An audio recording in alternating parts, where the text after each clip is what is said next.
إن المشاركة التي يمكن أن تقدمها الأكاديمية هي مشاركة دبلوماسية وثقافية وفكرية، وهي في نفس الوقت ينبغي أن تعزز جانب كل أنصار المغرب في الوحدة الترابية. وبما أن الكتابين اللذين وقع اختيارهما من طرف مؤلفين أجانب عن المغرب، عمل بالأبحاث المختلفة على تبيان ما هو غامض وما هو يعني ما بين السطور، يعني لكشف النقاب عن حقيقة هذه الوحدة الترابية والجغرافية والوطنية التي يتمتع بها المغرب مع صحرائه. Auteur de l'ouvrage intitulé Le Sahara marocain, contours polémologiques et perspectives irénologiques. C'est un ouvrage de 378 pages que j'ai rédigé et que j'ai publié chez Afredit, qui était un éditeur local basé à Yaoundé au Cameroun.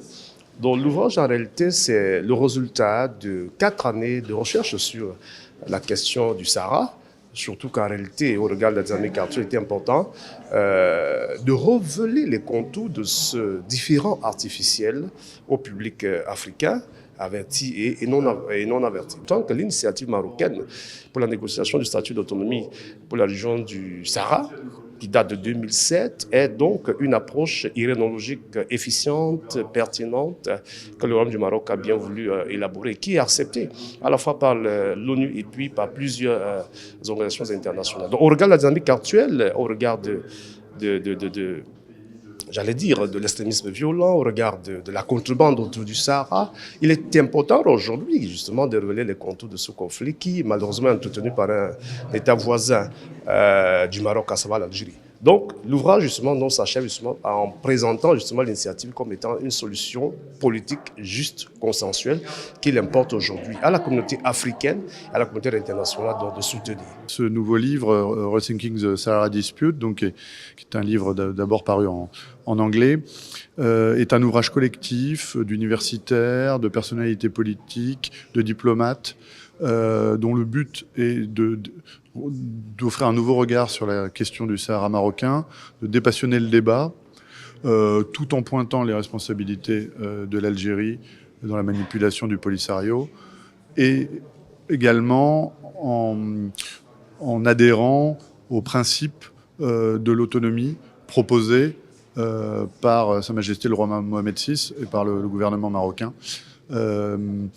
Le but est d'offrir un nouveau regard sur la question qui a été trop longtemps colonisée dans les universités à l'étranger par les manœuvres de l'Algérie. Et par la diversité de ces auteurs et aussi leur origine très diverse, donc de différents pays du monde, cela permet, à notre avis, de redresser la barre au point de vue universitaire sur cette question et surtout sur les possibilités de sortie définitive de ce conflit qui n'a que trop duré. هذان المؤلفان قرب موضوع النزاع المفتعل حول أقاليمنا الجنوبية مقاربة جديدة تتميز بالموضوعية والنزاهة الفكرية، وتؤكد على المسؤولية الثابتة للجزائر في افتعال هذا النزاع وفي إدامته، وأيضا تؤكد على هاتان الدراستان أو هذان المؤلفان على الخطر الذي تشكله ميليشيات البوليساريو على السلم والأمن في المنطقة. وأيضا يؤكد يعني المؤلفان على أن مقترح الحل الذاتي هو الحل الوحيد والناجع لإنهاء النزاع المفتعل الذي يدوم لما يقارب نصف قرن. Nous allons parler de ces ouvrages. C'est pour marquer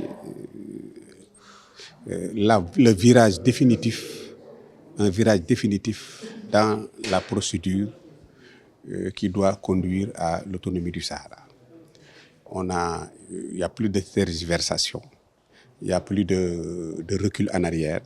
Aujourd'hui, le plan d'autonomie proposé par Sa Majesté le roi est l'unique alternative possible pour le Sahara. C'est-à-dire qu'on ne perd plus de temps maintenant à réfléchir sur le passé, sur l'histoire. Tout le monde le sait, le Sahara est un Sahara marocain. C'est acté, c'est définitif.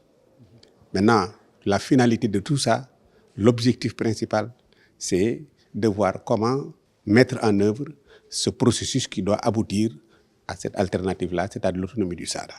C'est le seul et unique objectif. ما تنساش تشترك في القناة وتفعل الجرس باش يوصلك جديد الفيديوهات من هسبريس.